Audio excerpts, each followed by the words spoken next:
daraasad ay soo bandhigeen Machadka Heritage iyo Jaamacadda City ee magaalada Muqdisho ayaa lagu sheegay in Soomaaliya ay xilligan ka jiraan caqabado xooggan oo dhinaca caafimaadka ah oo la xiriira dhinaca adeegga iyo waliba qalabka.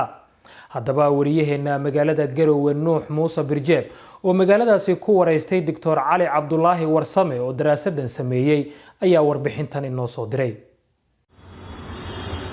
cilmi baaristan oo qayb ka ah kuwa kala duwan oo dhinacyo badan lagu eegayo ayaa cilmi baaraha dhanka caafimaadka ee daraasadan Dr. Cali Cabdulaahi oo horay wasiir uga soo noqday Puntland iga waramay hadafka daraasada ay sameeyeen.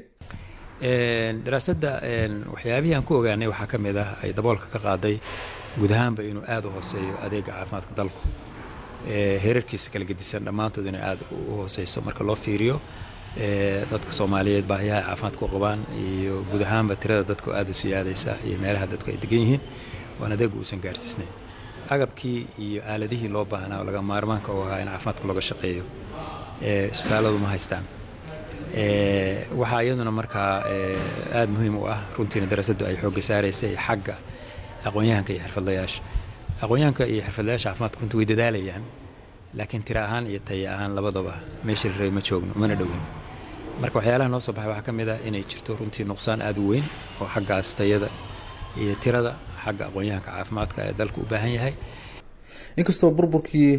dalka kadib ay jireen jaamacado soo saaray dhaqaatiir iyo kalkaaliyaal caafimaad haddana warbixinta ayaa tilmaamaysa in aan weli la buuxin kaalintaasi dalka markaan ku wareegnay waxaan ogaanay takhasusada qaarkood ba inaysan jirinba mesela dhimirka oo kale kunkii qof oo Soomaaliya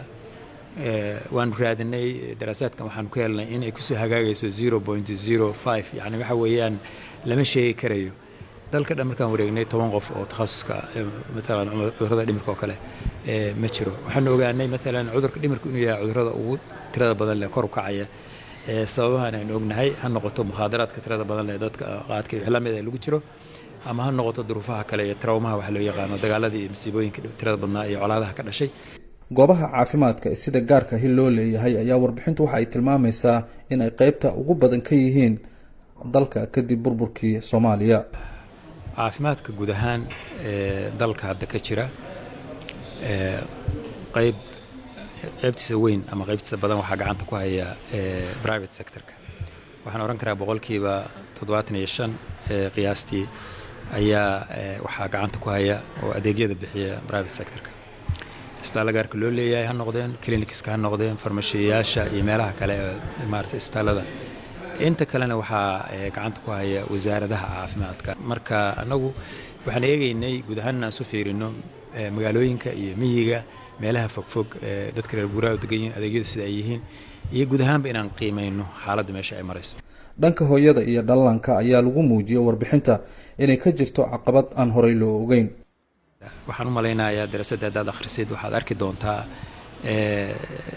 marka la fiirsho caruurta 5 sano jirta dhimashadoodu intay tahay marka kuwa 2 sano jira iyo kuwa markaa dhasha yani under 5 kuwa leeyahay infant kuwa leeyahay iyo neonatalka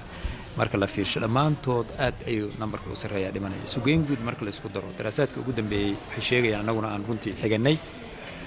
ilaa 60,000 oo caruur ah inay sanadka dhintaan oo Soomaaliyeed hooyooyinka umul raaca 6,000 ilaa 7,000 oo hooyo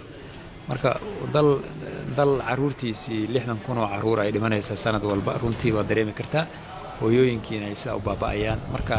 waa qaybta ugu muhiimsan oo daraasadan ay xoog saareen loona baahan yahay anaguna talooyin badan baan ka soo jeedinay talada ugu muhiimsan waxa weeyaan marka ugu horeysa la helo kaadirkii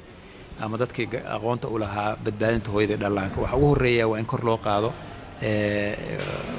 waxa loo yaqaan umulisooyinka anagu waxaan soo jeedinay talooyin kale oo ah in la tababaro waxa loo yaqaan murwa caafimaad ama female community health workers daraasadan ayaa laga sameeyay guud ahaan dalka marka laga reebo Somaliland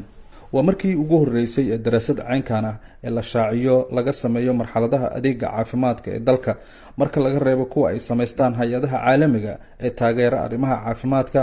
dalka balse aan la wadaagin bulshada Soomaaliyeed Nuux Muuse Birjeeb VOA Garowe.